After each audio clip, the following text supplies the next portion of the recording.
আরেকটি ব্যাপার, সেটি হচ্ছে আমার আগেকার প্রশ্নের সাথে সম্পর্কিত, যে গণ অভ্যুত্থানের মুখে শেখ হাসিনার দেশ ছেড়ে পলায়ন, আওয়ামী লীগের নিষ্ক্রিয়তা এক ধরনের, মানে আওয়ামী লীগ দেশের রাজনৈতিক প্রেক্ষাপট থেকে বাদ হয়ে গেছে। কেউ কেউ আমাদের মিডিয়ার ভাষায় কেউ কেউ বলছেন যে একটা -1 হয়ে গেছে।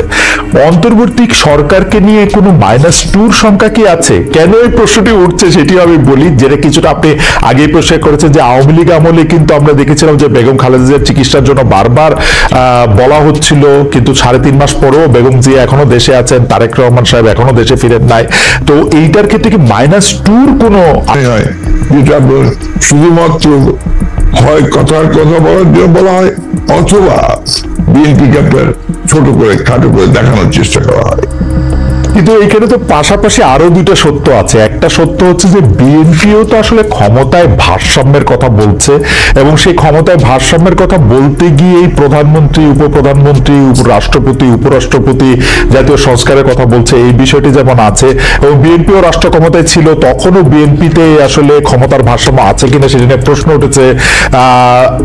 আবার আপনি যদি আমাকে অনুমতি দেন, আমি বলবো যে বিএনপির একজন খুব গুরুত্বপূর্ণ শীর্ষস্থানীয় নেতা জনাব মওদুদ আহমেদ, আমি তাকে কোট করছি, তিনি লিখেছিলেন, আমরা ক্ষমতায় গেলে বিএনপি সাফল্য হবে আরো কম, কারণ দলটি শাসন কৌশলে কোনো উন্নতি হয়নি, দলটিতে নেই কোনো আত্মোপলব্ধি এবং আত্মসংশোধন শব্দ দুটির অস্তিত্ব। অর্থাৎ এরকম কথা আছে। মওদুদ আহমেদের কথাই যে আপনার চূড়ান্ত কথা তা তো নয়। জি, মওদুদ আহমেদ তার দৃষ্টিকোণ থেকে তিনি ওই কথাগুলো বলেছেন। আমি তো মনে করি তারা একেবারে ফোকলা করে দিয়েছে, এবং সেই দেশকে ফোকলা করে দিয়ে পালিয়ে গেছে, এবারে জনরোষে পালিয়েছে। নর্থের যেগুলো মিলিটারি কু বা কিছু হয়েছে, পিপলস রেট, জনরোষ, সেই রোষে তাকে পালিয়ে জীবন বাঁচাতে পালিয়ে যেতে বাধ্য হয়েছে। এই বিষয়গুলো আমাদের মাথায় রাখতে হবে। আমরা অনুমতির জন্য চেষ্টা না করি এটাকে কোন মতে খাটো করা, বাধ্য হয়েছে দেশ থেকে পালিয়ে যেতে জনরোষে।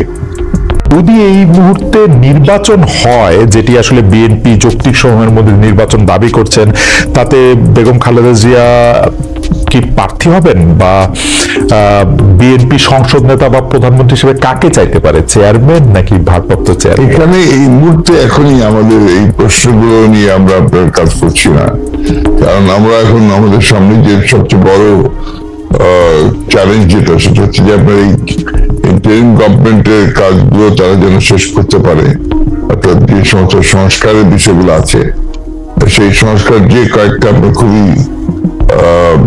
নির্বাচন কেন্দ্রিক এবং প্রয়োজনীয়, সেই সংস্কারগুলো করে নির্বাচনের কথা আমরা বলছি, এবং আমরা মনে করি যে এটা আপনার যথা সময়ে সেটা অনুষ্ঠিত হবে। এবং দেশনেত্রী বেগম খালেদা জিয়া আমাদের পার্টির চেয়ারপারসন, এবং তিনি যদি নির্বাচন করতে সক্ষম হন শারীরিক ভাবে, অবশ্যই তিনি নির্বাচন করবেন।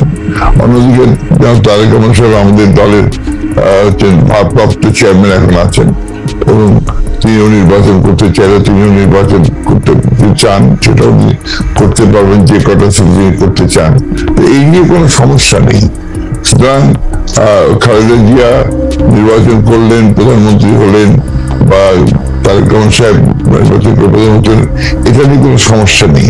এই ব্যাপারে পার্টিতে আমাদের কোনো সমস্যা আছে বলে আমি মনে করি না। আলোচনা আছে কিনা, মানে কে হবে? না, এই ধরনের আলোচনার এখন প্রয়োজন নেই। খালেদা জিয়া এবং খালেদা জিয়া এখনো বেশ অসুস্থ, উনি আগামীকাল কয়েকদিনের মধ্যে উনি যাবেন লন্ডনে চিকিৎসার জন্য। সেখানে যদি তাকে প্রয়োজন হয়, সেখান থেকে শুনি আমেরিকাও যেতে পারে, তার প্রয়োজন হয় চিকিৎসার জন্য। আমরা তাকে সম্পূর্ণ সুস্থ করে, আল্লাহ যেন তাকে সুস্থ করে নিয়ে আসেন, সেটাই চাইবো, সেটাই চাচ্ছি আর কি। এই প্রসঙ্গে আর কি, মানে এই 1-2 নাম্বার প্রশ্নের প্রসঙ্গে শেষ প্রশ্ন, যে আপনি জনাব তারেক রহমানের মামলার কথাগুলি বলছিলেন, জনাব তারেক রহমানের মামলাগুলো থাকার কারণে কি তিনি দেশে আসার ব্যাপারে দেশকে নিরাপদ মনে করছেন না, এরকম কোনো কিছু কি আপনাদের মধ্যে ধারণা আছে? মানে আমাদের মিডিয়া আপনার স্পেকুলেট করেন, মিডিয়া করতেই পারে, কিন্তু আমরা যেটা বাস্তবতা, আমি আপনাকে সেটাই বলছি। না, মানে আপনি যদি অনুমতি দেন আমাদের অবস্থাটা আমরা একটু বলি, যে আমাদের কাছে মনে হচ্ছে যে নির্বাচন সংস্কার মানে কিছু বলা হচ্ছে যে কিছু যৌক্তিক সংস্কার করে যদি নির্বাচনটা না দেওয়া হয়, তাহলে বিএনপি যখন ক্ষমতায় আসবে বা অন্য কেউ যখন ক্ষমতা আসবে, তারাও আসলে একই সরকারের সমান ফেসিস্ট হতে পারে, গত সরকারের সমান। তো সেইটা চিন্তা করে তাদেরকে সংস্কারের কথা বলা হচ্ছে। আমি এটার সঙ্গে একেবারেই একমত নই। আমি ঘোরতর আপত্তি জানাচ্ছি, তীব্র প্রতিবাদ জানাচ্ছি।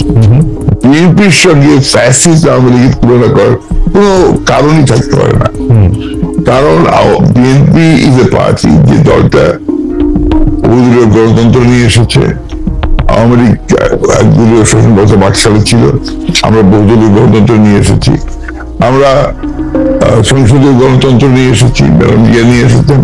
আমরা তত্ত্বাবধায়ক সরকার বিধান পাশ করেছি পার্লামেন্টে, এবং আমাদের কাছে ফ্যাসিস্ট হওয়ার এখন পর্যন্ত তো প্রশ্নই উঠতে পারে না। আমাদের যে পার্টির স্ট্রাকচার, আমরা যে কাজ করেছি, সেগুলো সমস্ত গণতন্ত্রের পক্ষে গেছে। এবং 14 বছর লড়াই করেছি তো ফ্যাসিস্ট হওয়ার জন্য নয়, গণতন্ত্রকে প্রতিষ্ঠা করবার জন্য। সুতরাং এই কথাগুলো যখন বলা হয়, তখন এই কথাগুলো আমার কাছে মনে না সেই ধরনের কিছু ব্যাপার নয়। তার মামলাগুলো আমরাই চাইছি, দল চাইছি আমরা তাকে একেবারে আমরা মানে পুরোপুরি ভাবে মামলা মুক্ত করে নিয়ে আসতে চাই। যেহেতু তার মামলাগুলো সবই মিথ্যা মামলা, সাজানো মামলা, তার সমস্ত এভিডেন্সেস আর দেয়ার, এবং সেই ক্ষেত্রে তার যত দ্রুত সম্ভব আমরা আশা করি মামলাগুলো নিষ্পত্তি হয়ে যাবে। আজকের একটু কথায় আসি যে সংবিধানে উপপ্রধানমন্ত্রী পদ রাখা সহ আরো কতগুলি সংস্কারের প্রস্তাব বিএনপি দিয়েছেন। উপপ্রধানমন্ত্রী বা উপরাষ্ট্রপতি, তারপরে সংসদ উচ্চ কক্ষ, গণভোটের বিধান প্রবর্তন করার প্রস্তাব। তো এইগুলি যদি সংবিধানে যাচাই বাছাই করে দিতে হয়, তাহলে তো কিছুটা সময় লাগবে। আপনার কাছে যৌক্তিক সময়টা কত মনে হয়, যে এই সরকারের কাছে কতটা সময় আসলে দেওয়া উচিত সরকারকে আসলে যৌক্তিক ভাবে? আমরা এখন কিন্তু কোনো সময় বেঁধে দিইনি, এবং আমরা যেহেতু মনে করছি যে সরকার কাজ করছেন, এবং ইতিমধ্যে কমিটিগুলো হয়েছে, কমিশনগুলো হয়েছে, কমিশনগুলো তারা দ্রুততার সঙ্গে কাজ করছেন, এবং আমরা আশা করি যে যত দ্রুত সম্ভব তারা করতে পারবেন। এটা তাদের উপর নির্ভর করবে যে তারা কখন নির্বাচনটা দিতে পারছেন। আপনারা কোন টাইম ফ্রেম না, আমরা কোন টাইম ট্র্যাক দেইনি। আমরা যেটা বলেছি যে একটা যেটা আপনার লজিক্যাল, সেই সময়টুকু নিয়ে তারা করবেন। কেউ কেউ এরকম ইঙ্গিত করছেন যে বিএনপি আসলে এই মুহূর্তে নির্বাচনের জন্য আসলে চাপ দিতে চাচ্ছে সরকারকে, চাপ দিচ্ছে, তার ফলে সরকার একটু আনস্টেবল হচ্ছে। এইটা কি ঠিক? আবার অন্যদিকে সরকার আশঙ্কা আপনাদের মধ্যে রয়েছে কিনা অন্তর্বর্তী সরকারকে নিয়ে?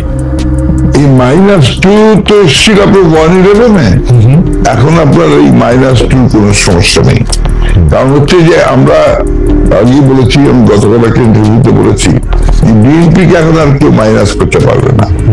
এক, 2 নম্বর হচ্ছে আওয়ামী লীগ যদি নিজেরা মাইনাস হয়ে গিয়ে থাকে, তো সেটা তো আওয়ামী লীগ হয়েছে, কারণ সে দেশেই নাই, তার নেত্রী পালিয়ে গেছে। সুতরাং আপনার এই জায়গাতে তো তারা নিজেই চলে গেছে।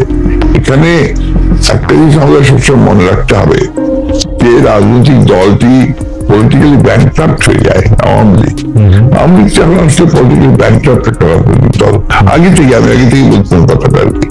তার কোনো রাজনীতি নেই, সে ক্ষমতাকে এমন ভাবে ব্যবহার করেছে তাদের ব্যক্তিগত স্বার্থে, কিছু জটিল স্বার্থে না, প্রত্যেকের ব্যক্তিগত স্বার্থে।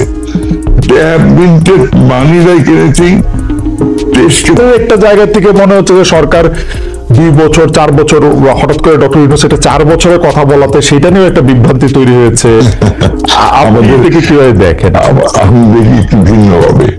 এটা দেখি যে আমাদের দেশের মিডিয়া বা আপনারাই যারা মিডিয়ায় কাজ করেন, আপনারা সঙ্গে স্পেকুলেশনস করেন, এবং সেগুলো করলে এটা আপনাদের হয়তো বা খুব ভালো না হয়, কিন্তু আমাদের জন্য আমরা এই ব্যাপারটা আমি ব্যক্তিগতভাবে খুব বেশি আগ্রহী নেই।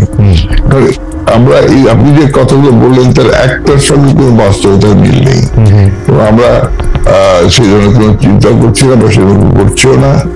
এবং আমি এখন পর্যন্ত দেখিনি যে আপনার সরকার যারা ইন্টারিম গভর্নমেন্ট আছেন তারা বেশি সময় থাকতে চান, 4 বছর থাকতে চান। কথাগুলো সেভাবে আসেনি, এইভাবে প্রেজেন্টেড হয়েছে মিডিয়াতে। আর দ্বিতীয়ত আমরা যেটা বলছি, আমরা বলছি যে আমরা চাই যে আপনার একটা যৌক্তিক সময়ের মধ্যে সংস্কারগুলো হয়ে যাক, হয়ে গেলে আমরা অবশ্যই নির্বাচন যেতে চাই। আপনারা যৌক্তিক সময়টা মানে হ্যাঁ আমাদের দোষ আছে যারা মির্জা ফখরুল আলমগীর, আমরা ঠিকই আমি দোষের কথা বলছি দাদা, মানে যে কথাগুলো সঠিক নয়। বিএনপি একটা পার্টি, যে পার্টিটা আপনাকে গণতন্ত্রকে রিইন্ট্রোডিউস করেছে, মাল্টি পার্টি সিস্টেম ইন্ট্রোডিউস করেছে, আগে আমি বললাম আর রিপিট করতে চাই না। তো বিএনপি কে ওই দলের সঙ্গে বা ভাই দলের সঙ্গে তুলনা করাটাকে আমি মনে করি যে একটা সঠিক তো নয়। আমি মনে করি যে একটা উদ্দেশ্য প্রণোদিত। আচ্ছা